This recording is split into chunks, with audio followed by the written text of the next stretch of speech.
Hello and welcome to another event in our Tech Talk series. Today's presentation will cover developing rich user interfaces on Force.com using Adobe Flex.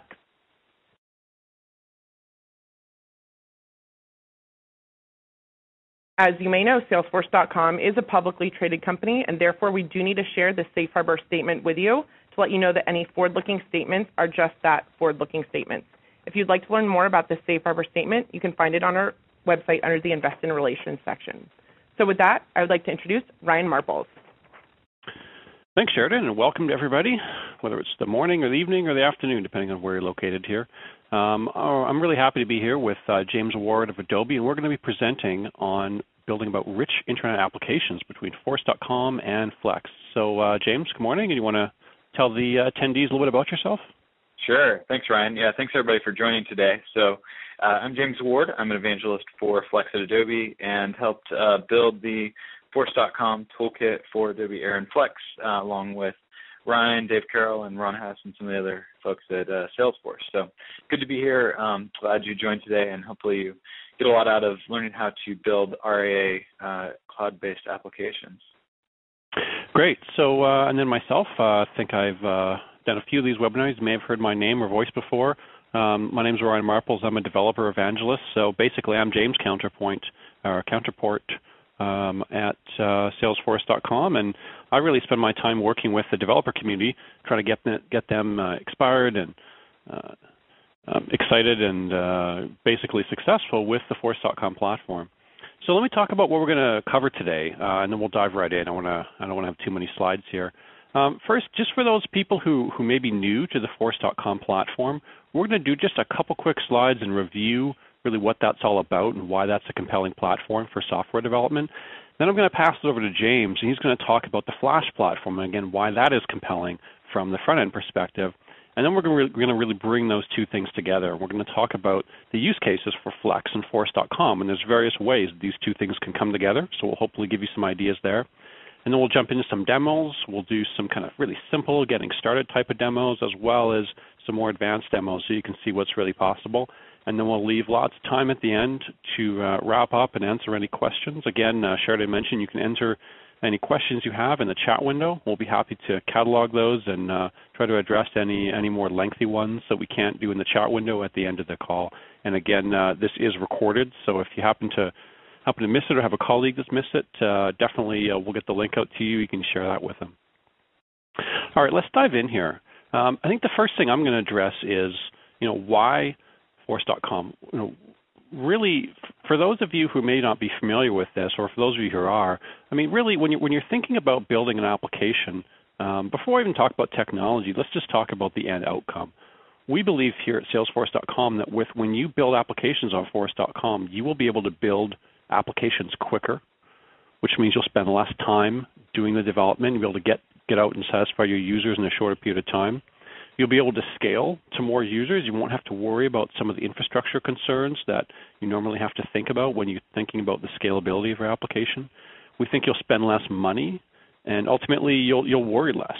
And really what the gist of Force.com is about, it's really about focusing on what matters. And we think that what matters is the core pieces of your application, the business logic, the user interface, the data model, and not worry about all the different things that surround it. So with Force.com, we have a cloud-based development platform where we take on a lot of that underlying infrastructure and platform capabilities and allow you to focus on the core task at hand. So Nucleus Research did a study recently, and they found that on average, developers, as you can see in the quote here, could build applications almost 5 times faster on Force.com than compared to Java or the .NET platforms. And that's really the main value proposition. Not only can you build these great applications that have just as many features, you can do it faster and just have less to worry about. So how is this accomplished? Well, if you've seen any recent slide decks from Salesforce.com, you may have seen this slide. This kind of really distills the way that we kind of see the world from a product perspective.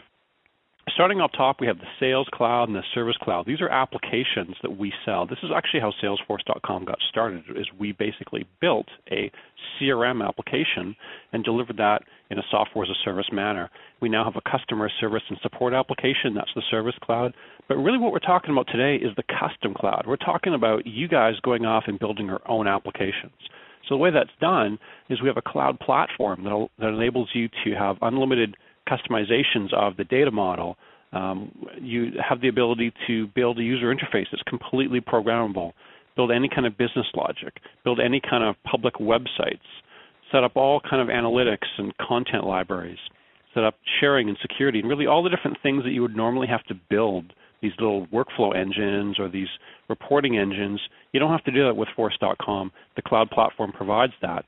And then underneath that, we have the actual infrastructure that this all runs in. So this is the hardware, the scalability, the reliability, all the team of operations people that really ensure these applications are highly available. They work, they scale, and it's not something you have to worry about. That's really our approach to the world. So, I think that's really why Force.com is relevant when as a software developer, is it's just really a superior platform for building applications.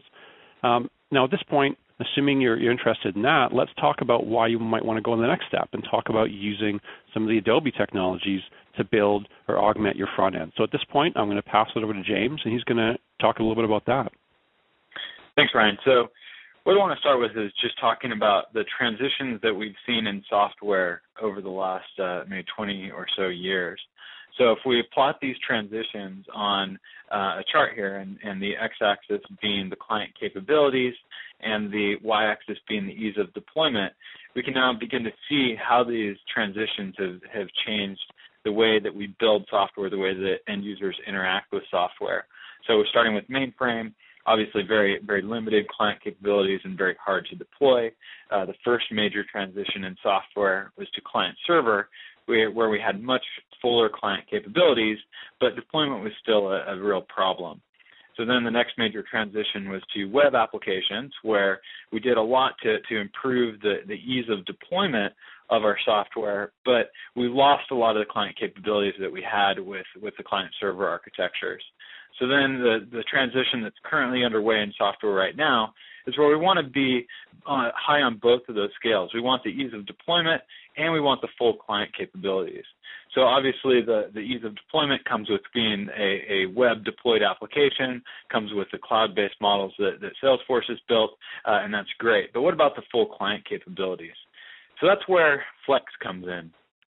Flex uses the Flash player to actually run applications on the client side within the browser. So Flex is a programming language and set of components that allows you to easily build these Flash-based applications. So now we have much better client capabilities. We're talking to applications that live in the cloud, services that live in the cloud, and we can just do a whole lot more with the user interface to really provide a more streamlined experience for the end user. So I think the best way to kind of talk about, what are rich inner applications and what is the value is to actually take a look at a demo that I think really captures a lot of these characteristics of what we're calling rich inner applications. So let's pull up this demo called InsureCorp. This is a prototype application that we built a while back to just showcase, all right, what could it possibly look like for an insurance company when a user needs to log into a portal and enter some information about a car accident that they got into. So what we're doing here is we're filling out some fields in this form. We're going through a pretty typical experience at this point. One of the things that you'll start to see as we fill out this form is that the page isn't refreshing. We get these nice smooth transitions between the different elements of the form. We get this little sliding movement effect when we switch between the different parts of the form.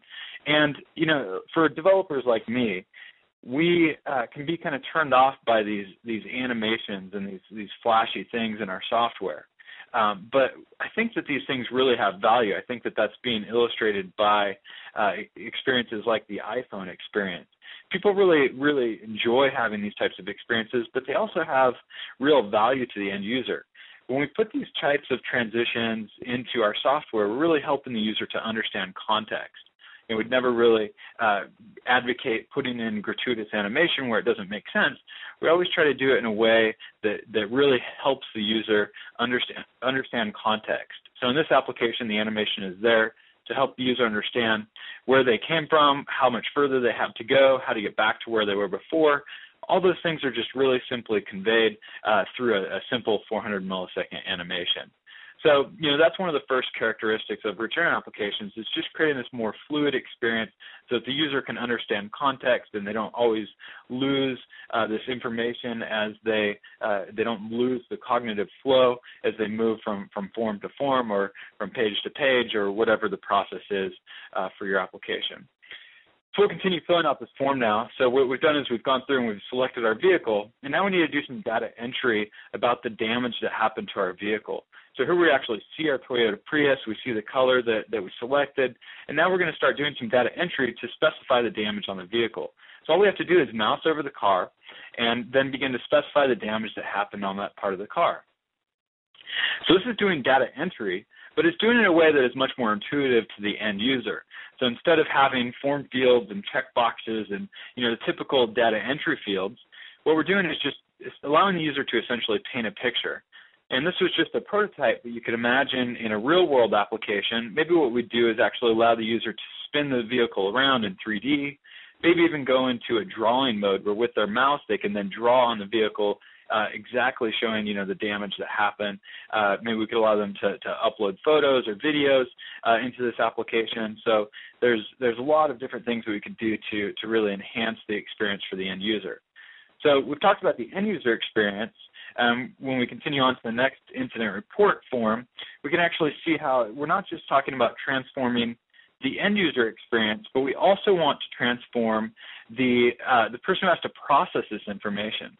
So think about, I've made it so it's really easy in this application for the end user to do this data entry and describe the way that the accident happened. They just pick up their car, drag it around, and describe the accident in a few clicks. Obviously much easier than having to go into form fields and enter a bunch of data. But what about the person who has to then process this information? So what we want to do in this application is just save the data points for where the user dragged the cars to, and then when the administrative user needs to go in and process this information, they can just pull up and see this exact same chart or the exact same way that the user dragged the cars, because we're just pulling those data points out of our cloud system and rendering it on the screen. So that's one extra value here in return applications. Another one is that, now think about for an insurance company where one of their core values is to really understand how accidents happen, understand what they can do to reduce accidents, what they can do to collect better information about who gets in accidents. So in this case, now that we actually have this data stored in our back-end system, we can now do statistical analysis on this data and see, all right, how many people actually get in car accidents when someone is turning right and someone is turning left at a four-way intersection? And then maybe based on that information, they can increase insurance rates for those of us that take more right turns than left turns. You never know. So this data definitely has value in this backend system that really creates a true business ROI. Okay, so that's the Insurance Corp demo, and I think it just really conveys a lot of those values that we see coming out of return applications, that the businesses are really starting to see real business ROI out of just putting new interfaces on top of their software. So Adobe is building, has a platform for building these types of applications. And I'm going to go through the different pieces of this platform, and then Ryan will show us how to actually begin building software that uses the Flex application, the Flex programming environment, and Force.com together. So first I'm going to start with client runtimes. So the client runtimes are how we actually run these applications on the client side and have that full client capability that I talked about. So I mentioned Flash Player is our primary runtime. It's ubiquitous. It's consistent across operating systems and browsers. And that's the core and primary way that we run Flex applications in the browser. You can also build desktop applications with a technology called Adobe Air. So you use the same programming model, same components. You can reuse code between web and desktop. So Adobe Air allows you to build applications that run on the desktop and can be installed and can have local data and work offline and those sorts of things. still talking to the same cloud-based services on the back end. Then PDF is also an important client runtime. The Adobe Reader 9 product now includes Flash Player in it, so now we can actually put Flex applications inside PDFs and distribute them, and there's some interesting work going on there. So those are the runtimes. That is how we actually run these applications on the client side. In order to build applications for those runtimes, we need tooling. Ajax is obviously an important way to build rich internet applications, and Flex is Adobe's programming model for building for these runtimes directly. So Flex is an open source SDK. It includes the components, the compiler, debugger, all the different pieces that you need to build applications for these runtimes. Adobe sells professional tools for designers and developers that helps them to build these applications. So the Creative Suite, Photoshop, Illustrator, those sorts of things are the design tools. And then Flex Builder, the Eclipse-based tool that wraps the SDK, is the professional tooling for developers to use the Flex SDK. So we also have a number of different servers and services that you can use on the back end, as well as services, cloud services like Salesforce.com and Force.com. So that's the overview of the Flash platform. So let's jump into how Flex actually works. So, and the things I forgot to mention. Flex Builder, 60-day free trial, free for students and educators. Client runtimes include a high-performance JITting virtual machine. It's called Mozilla Tamarin, and of course, Flex's open source MPL. So now let's jump on to how Flex actually works. So Flex is an umbrella term for some different pieces. So the primary pieces of Flex are the programming model and programming languages. So ActionScript is the core language for building Flex applications. It's object-oriented. It's optionally statically typed, and really provides the core language for building these applications. MXML is a declarative language that wraps ActionScript. So MXML is an XML-based language that just gets generated into ActionScript and saves you the time of having to deal with component life cycles and having to deal with timing and when you do certain things. So it's purely declarative. There is no functional procedures in the MXML language. All that you can do in MXML is instantiate objects and set properties on them. So what you do in Flex is you use the components that are in the Flex SDK or ones that you've found from the community. Tour de Flex is a great way to see what's available in Flex. If you go to flex.org/tour, you'll be able to see all the components that are available in the Flex SDK and some of the components that the community has created, as well as some samples about how to connect to Force.com. So what happens in Flex is we take our code, we run it through the Flex SDK compiler, and that generates a Swift file, a .swf file. So that Swift file is actually our binary representation of our application that's going to run on the client side. So what we do, next advance the slide, Ryan, for a sec. So what we do is we take our Swift file and we upload it to our web server, and that could be Salesforce.com, could be your own web server, wherever you want to put that Swift file. Now, when the user visits your web page, that Swift file downloads to the client. So advance again, Ryan. And now that Swift file is downloaded to the client and executing within Flash Player, it then can make requests back to the server to get data and to update data. If you're using Salesforce.com, then you'd use the Force.com toolkit to make that communication to the Salesforce web services super easy. So that's what Ryan's going to show us in a few. So next slide, and we'll see just how this also works for desktop applications. So for desktop applications, similar thing. We write our Flex code, all object-oriented, using components in the Flex SDK and that we found or custom written, and then we compile that, run that through the compiler. We assemble our Swift file into an AIR package, and then that becomes our cross-platform application that anyone on Windows, Mac, or Linux can install on their desktop and then interact with our back-end Force.com services. So next slide. All right. There we go, compile and package. provide that .air file to our end users, either through the web, through email, however we want to get that air file to them, and then that installs and runs. Next slide.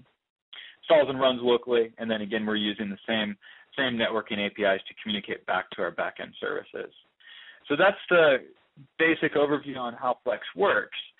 So now let's talk about how, I'm going to pass it back to Ryan and talk about how we actually then use this with Salesforce.com and Force.com.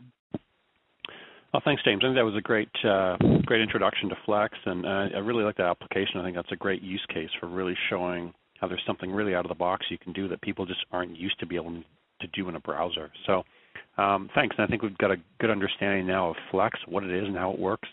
And before I talked about Force.com, let's see if we can bring these two things together now.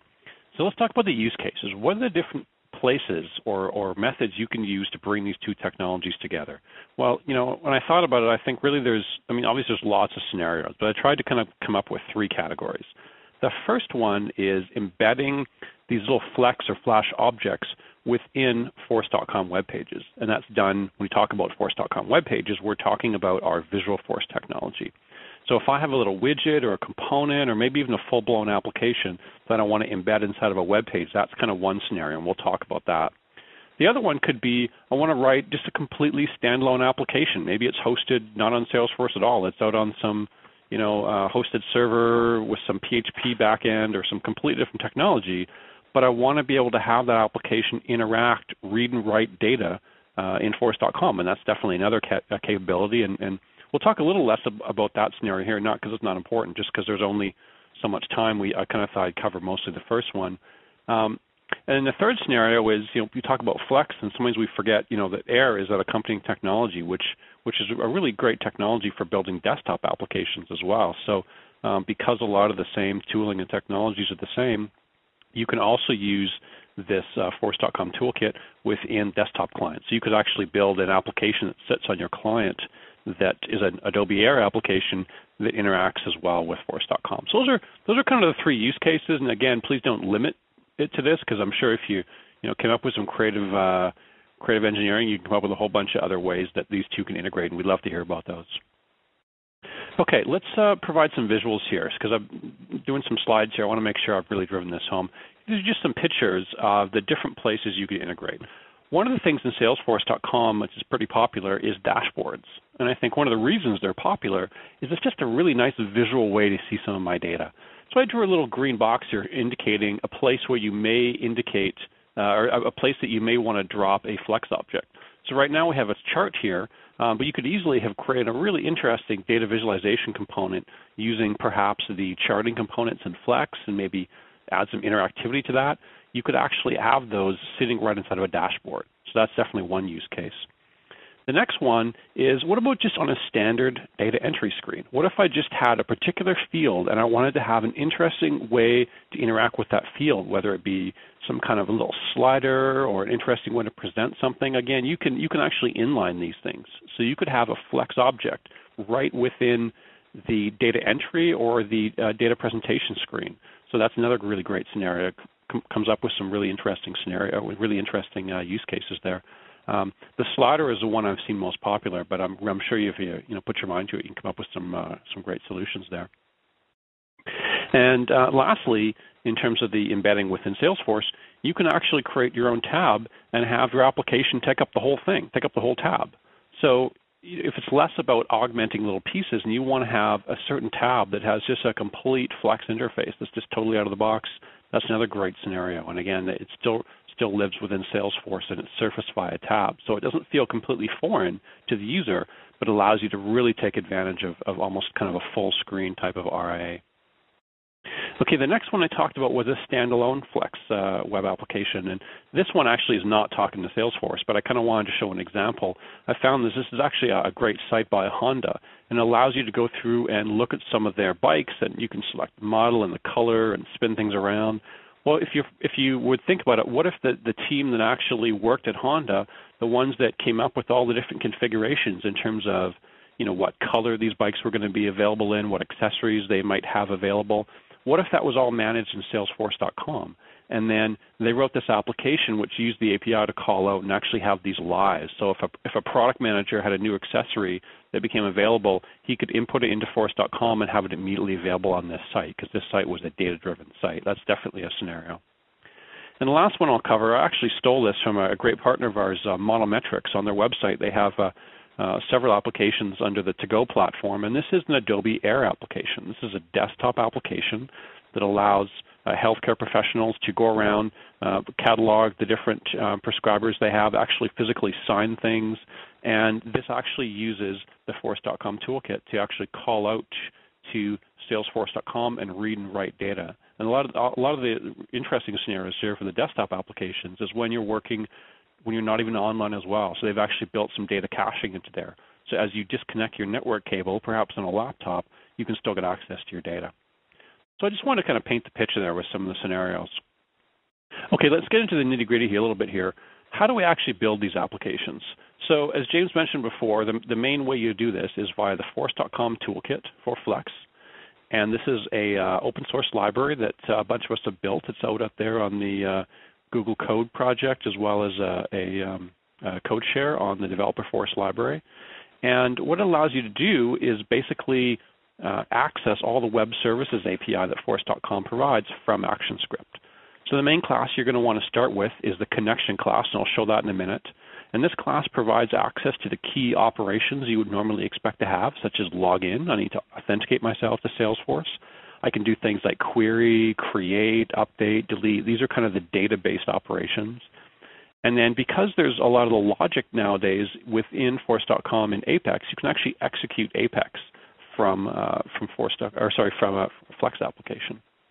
And the main thing you're going to deal with when you are dealing with records in terms of things that you get back from a query or things you're going to create is something called an S object. And that's really just a shorthand for a Salesforce object. So when you go ahead and query and get a list of accounts or a list of contacts, you're going to get an array of these S objects. And these are basically objects with dynamic properties that determine, that map to the fields you have defined within Salesforce. So now let's assume we know how to actually build it. How do we actually surface it? Well, if you're going to do it in a Visualforce page, which would be the first few scenarios that I showed there with screenshots, you would actually want to embed this.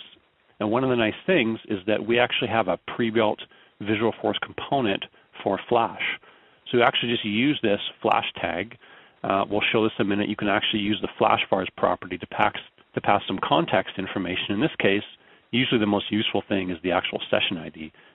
So you can actually pass the session from Salesforce down into Flex. So let's actually look at that now. So I've got a Flex application here.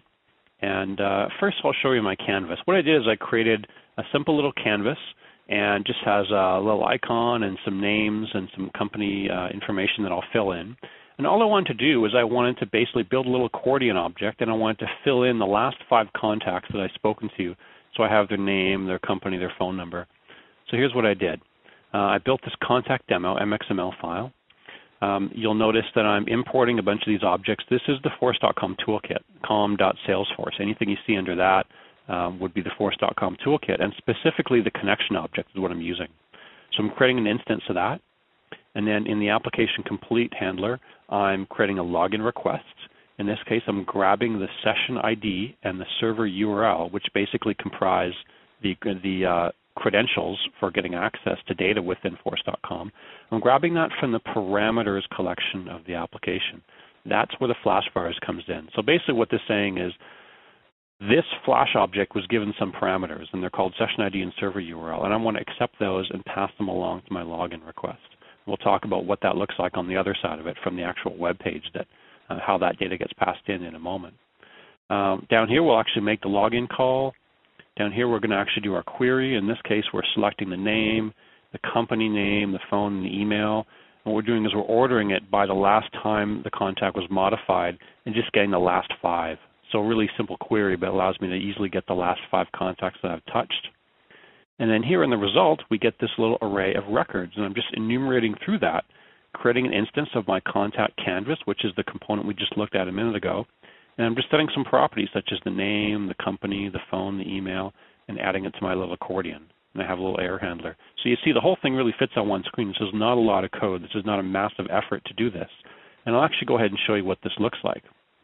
So I've actually got this loaded into one of my accounts. So I'll pull this up. And what I've done is I've integrated this into the sales application. So as I log in here, I'm logged on, I believe, as myself.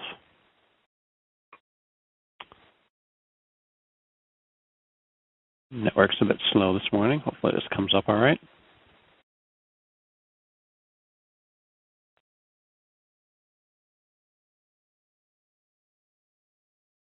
Let me try this again.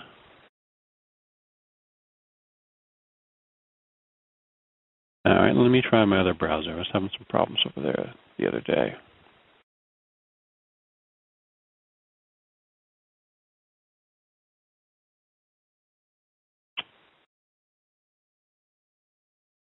I'm not getting the network love here.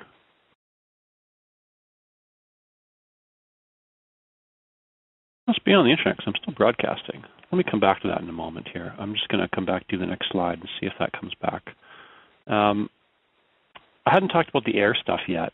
One of the great things about the AIR platform is it's really using the same technologies. We're basically using the same ActionScript libraries, the same MXML compiler, but what we're doing is we're outputting an AIR file, which is basically installed as an exe in the Windows platform or as a .app on the Mac platform.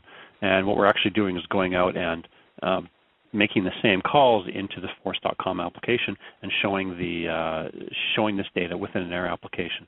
So a little bit that's different here is that because you're running not in the browser, you're not already logged into Salesforce. You are your own application. So in this case, you will want to collect the username and password from the user to authenticate, as opposed to actually having to go out and trying to receive the already active session from Salesforce.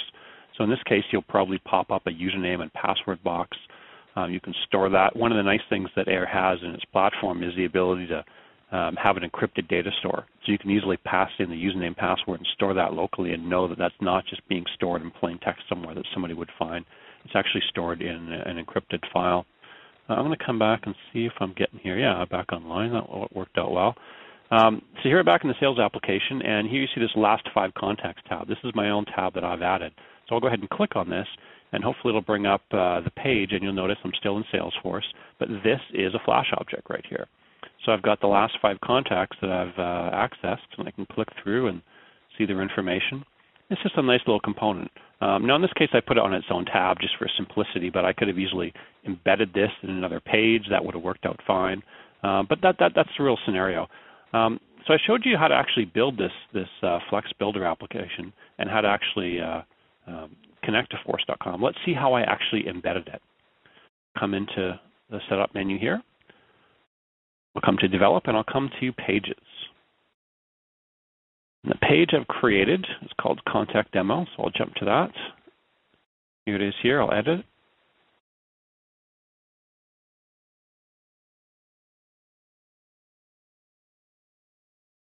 All right, so basically not a lot of code in here, as you can see.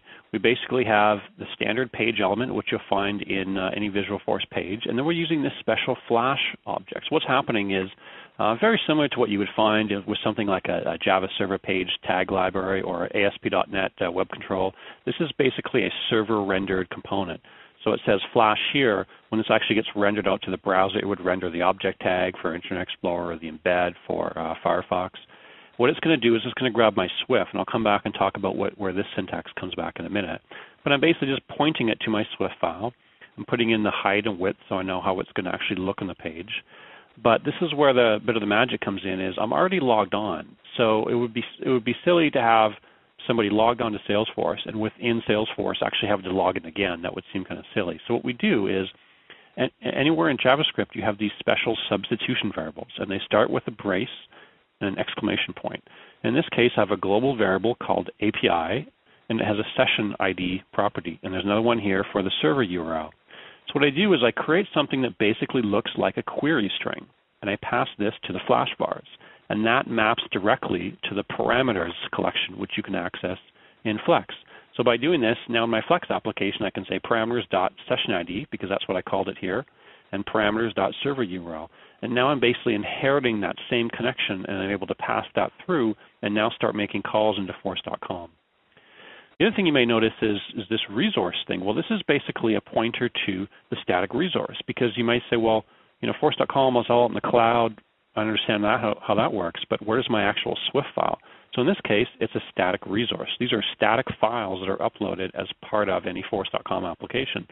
So I've simply uploaded my application, my Swift file. I've given it a name, and I can say whether it's public or private, and it basically lives in the infrastructure. So now every time I access that page, it's going to pull that Swift file off on the server and render it inline here. That's kind of a really simple example. At this point, I'm going to come back here, get caught up here.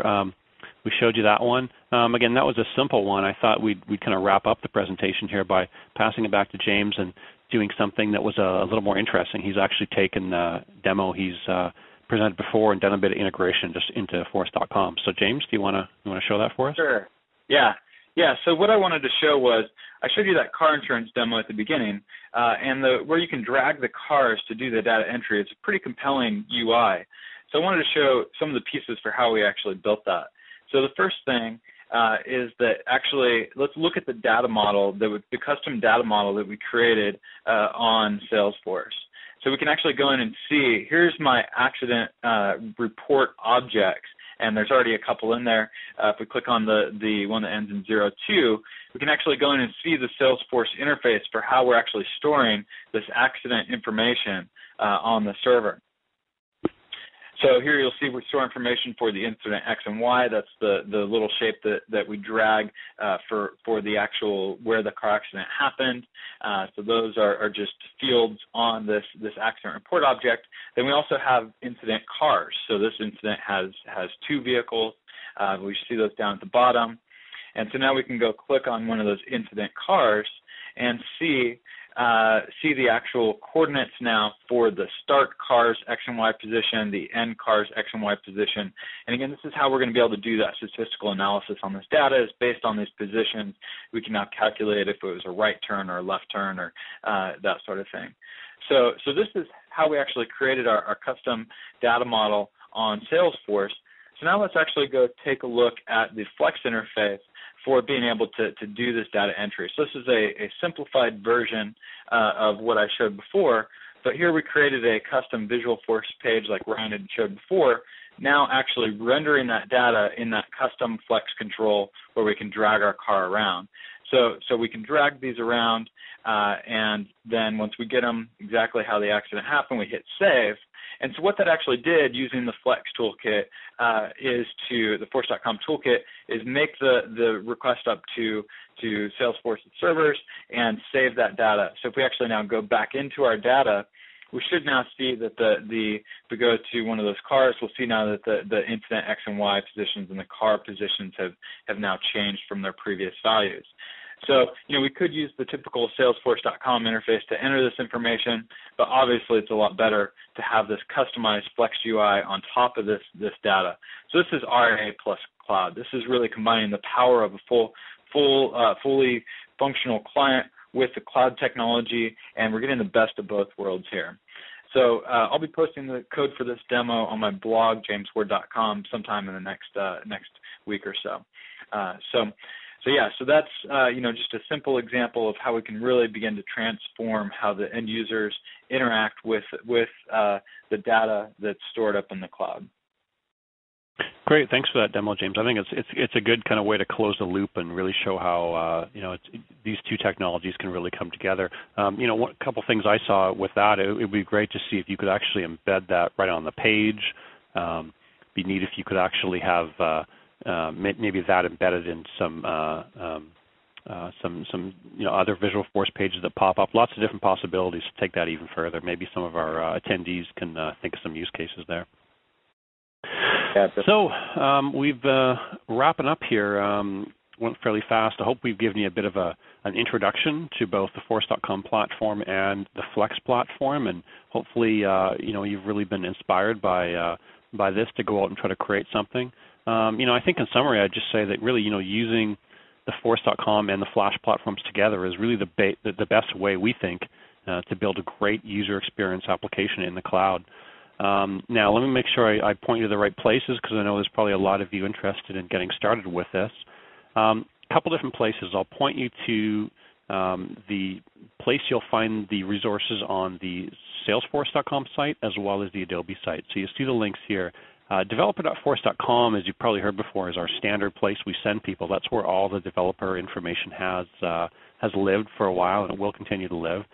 A little shortcut here to find the Flex Toolkit. If you go to developer.force.com/Flex Toolkit, that'll take you right to the page where we have a download of the actual, or I guess it's a link actually to the CodeShare library that would give you access to the actual bits, the actual SWIC files, so you can download and import into your project, as well as some getting started information, some white papers and articles and things like that. I think there's a few videos in there as well. And then I found on the Adobe, I don't know if this is the shortest URL, best one I could find, adobe.com/devnet/Salesforce, have a lot of similar kind of resources from the Adobe side around the Force.com toolkit. So definitely those are the two places to go if you'd like to learn more information about it. We'll answer some questions here. The other thing I'll point out, though, is that we have those discussion boards at developer.force.com. We'd love to hear from you, to hear about what kind of scenarios you think you'd like to build with this. Obviously, any challenges you're having, we'd love to be able to help you, so please let us know there. And then finally, before we go to questions, I'll remind you, as you probably noticed these webinars coming fairly regularly. This is part of our Tech Talk series. And the next webinar we have in our Tech Talk series is going to preview the Winter 09 release, and that's coming up September 15th. And if you go to developer.force.com, right on the home page, there's a big banner for a nice little snowman guy. You can click there, and you can register for that, and definitely check that out. I mean, we're always evolving the platform, and it's great to have the chance to do that. Before I move to questions, James, anything else you'd kind of like to say just to wrap things up? In case people missed the URLs before, Tour Day Flex, which is at flex.org/tour, is a great way to see what the components are available in Flex and just be able to see how to use those components in code. Also, there's a great Salesforce example in there. And then my blog, there's some people that missed that URL, jamesward.com, and I'll be posting the code for that car insurance demo sometime in the next week. Great. Okay, well, I'm going to go to our question board here. Interesting one I'll start off with here. One of the attendees was saying that one of the challenges he had with Force.com is the ability to write that real number crunching kind of code. I assume he's talking about using Apex. And he's, I guess maybe what he's wondering is, could I actually augment some of that with ActionScript? And if I had to do a bunch of number crunching, could I use ActionScript and potentially some Flex objects that I can embed within Force.com? And I guess what I would say is, and maybe I'll let you comment on this as well, James. I mean, it really depends on the use case. If the point of the number crunching is to produce some kind of little visualization or something, then yeah, by all means. I've actually seen companies that do that. They would chew through the opportunity trending information in our sales application, and they would chew through that and present some interesting charts. There's a lot of data processing that has to happen, and they were doing that on the client side. But really, obviously, the point of Flex is it's a visual object. If you're just trying to do some back-end calculation, I don't think ActionScript's really going to add a lot of value there. Yeah, that's exactly right. If you need to do this data number crunching for something that is being visually rendered, then you could certainly do that on the client side in Flex. If like Ryan said, this doesn't have anything to do with any visual display, then I think you could just use Apex code for that. Is that accurate? Yeah. This is a standard question we always get. I'll just address it up front. Again, we mentioned a few times, but some people came in late, just asking whether it's going to be recorded or archived, and definitely it is. This whole webinar is being recorded, and anybody who registered for it will get an email later on with a link to download it afterwards. The other question was kind of interesting, is they're asking if there's any sample code that integrates Flex into a dashboard widget. And the funny thing about it is there really isn't any special code you have to do. Dashboard widgets can basically just be Visualforce pages. So what you can do is you can build a standard Visualforce page like I built with that last 5 contacts, and all you can do is basically just go into the dashboard customization settings and just kind of add that Visualforce page. Now, granted, you're going to want to make the actual height and width of that page fairly small because the dashboard component has to live in a little frame there. But yeah, that's basically all you do. There's no real new technology you have to do there. Here's one for you, James. Somebody's asking if they had a fair amount of code in a Flex application. They're a little worried there's going to be just one gigantic Swift file, and he's wondering whether it can be broken into different modules. And I know that is something that you support. So maybe I'll let you speak to that. Yeah, definitely. So this is, you don't want a Swift file to become a 100 megabyte Swift file. You want to break that up. And so Flex has something called modules that allow you to do exactly that. There's some documentation in the Flex documentation about how to do modular Flex development. The largest Flex application that I know of, if you took all of the modules, would be around 700 megabytes of Swift files. It runs the hospitals and it runs the computer systems for a number of hospitals worldwide. So it's a massive application in production that's using this approach, but it's a pretty common thing to do with large Flex applications. Great. Next one I'll take, somebody was asking, rather than making these calls to query and create and update and delete, can we actually call an Apex method, and would that maybe reduce some of the API calls?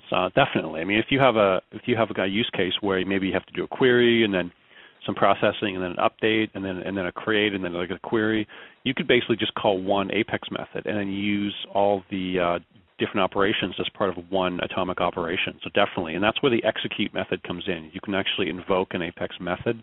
You just give it the class name and the method name, and you can go ahead and do that. Somebody asked if there's actually any extra costs for using Flex in Salesforce.com. Well, certainly from the Salesforce.com side, we don't charge you anymore. I know there's a free trial for Flex, and maybe you want to talk to that, James. I know that there is an option using the Flex SDK from the command line. Right. Yeah. So the Flex SDK is open source, and you can use that with any kind of IDE tooling that you like. So if you want to use Notepad or VI to build your Flex applications and use the open source Flex SDK, or if you want to use IntelliJ, there's lots of different options out there. If you want to use Adobe's professional Eclipse-based tooling, then that does cost money per developer seat, but there's no additional, from the Flex side, no additional runtime charges to building Flex applications and deploying them. Okay. Another one, just maybe a slight variation I should clarify on the last question I answered around Apex Web Services is I guess I was referring to calling an Apex method, but somebody was said, well, can you actually take, because we have this functionality to expose Apex as a public web service, and could I call it that way? Of course, yes, you can definitely call any web service that would just interact like any standard web service. That would definitely work.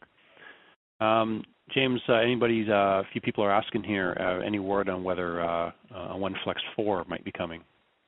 Yeah, so Flex 4 will be beginning of next year, and at this point, we haven't really tested compatibility with the existing toolkit and Flex 4, just because Flex 4 is currently in beta. So at some point in the future, we'll be updating the toolkit to work with Flex 4, but that hasn't been done yet, just because it's early beta days for Flex 4. So stay tuned for that. If you do want to start playing with Flex 4, you can get it at labs.adobe.com. Great. Somebody was asking about security tokens, and that if they were building an AIR application, how would that work? So yeah, just to clarify, the concept of a security token is meant to be an added layer of security in the Salesforce.com world, whereby you can say that somebody has to be in a certain range of IPs. So, for example, they have to be in the office on their corporate network, otherwise their username and password will not work. And what a token does is, if you have a token, it's kind of like a shortcut to being able to access the information from anywhere. And so somebody's asking, if I was doing an application, can I deal with these tokens? Can I still pass them in? And definitely you do. All you do is you simply append the token to your password. So wherever you're collecting a username and password, you could actually, from the user interface, you could break it out as a separate text input. But when you pass it to Salesforce, you just append the person's password and then their security token, and that would allow you to get online there. Let's see, we've got time for a few more here. Somebody's asking whether, if you include Flex in a Visualforce page, whether it would delay the rendering of the page. No, not at all. I mean, there's nothing in the actual Visualforce side that's different. It's just rendering out some HTML. So the page in terms of coming back from the actual web server, will come back in the exact same time it would come back with or without a Flex object. Sometimes it does take a second for the Flex file to load in the browser, and that's where it sometimes is useful to look at optimizing your file, making sure you export a release build of your Flex application, which does not have the debugging information, which tends to be smaller, and as well as James mentioned earlier, sometimes if there's a bigger application, breaking it up into different modules. So there's lots of things you can do to kind of keep that file size down. But generally, I don't know, what would you say, James? I mean, it seems like you can build applications in a couple hundred kilobytes probably, and it's not a massive. It's not talking like every file is going to be a couple megs. I mean, you usually The minimum of a Flex application is about 150, 200K. But the nice thing is that those SWF files usually get cached by the browser, so the next time the user visits that website, it's going to load much faster because it's not going to have to re-download from the server. So the first time the user hits the application, it might take a few seconds for it to load, but then the next time it should load instantly. Right.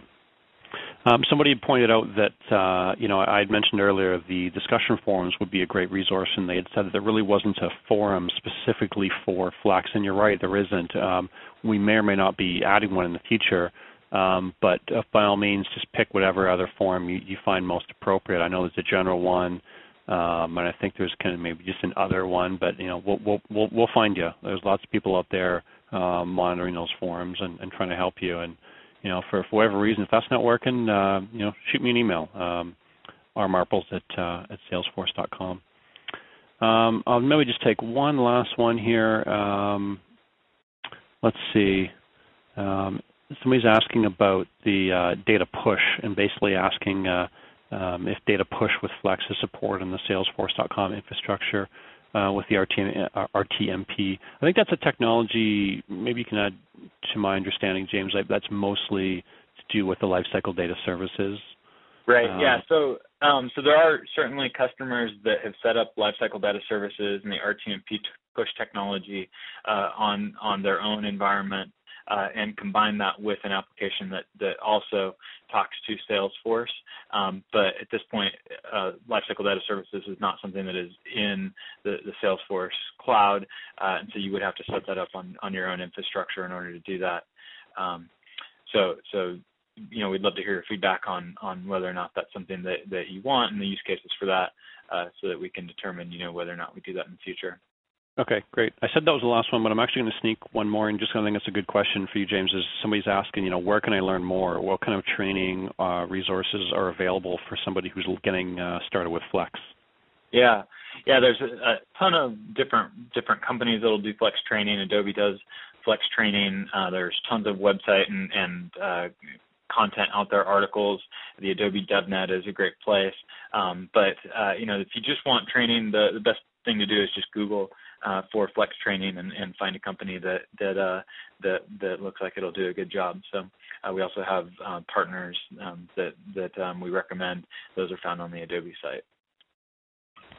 Great. Well, with that, I will call it a wrap here. Thanks for everybody who attended. We hope we gave you some interesting information. You're going to go out and look, and then we're going to wrap up. And thanks again for joining. Take care, everybody. Bye.